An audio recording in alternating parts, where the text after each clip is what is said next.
नीचे ऊपर आधा लौकता ढे, चोली के चीज तोरे छौकता ढे।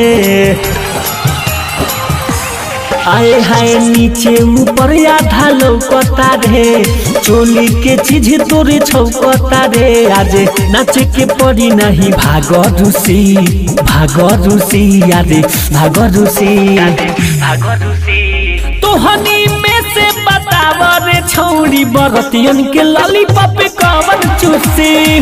तोहनी में से बताव रे छौड़ी सदियतियन के लॉलीपॉप कवन चूसी। अरे बोला।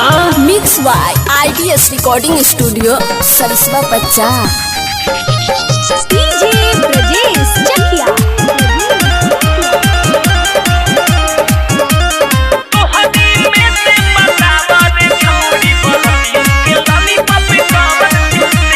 जवाना के बाटे भीतर कुकुबात, ओकरे के भेजे हम फेर तानी हाथ। देख के सपोर्ट चोटी ऐसा ने मारब, एक बेरी में सिहर जाई दे। जवाना के बाटे भीतर कुकुबात, ओकरे के भेजे हम फेर तानी हाथ। देख के सपोर्ट चोटी ऐसा ने मारब, एक बेरी में सिहर जाई दे। दहिया गोराइले अंगे अंगे रसाई, पूछिले नाम तो कहेलू खुशी, कहेलू खुशी। अरे बोला खुशी, बोला खुशी, बोला खुशी। तोहनी में से बताव रे छौड़ी बरतियन के लॉलीपॉप कवन चूसी। तोहनी में से बताव रे छौड़ी सदियतियन के लॉलीपॉप कवन चूसी। अरे बोला।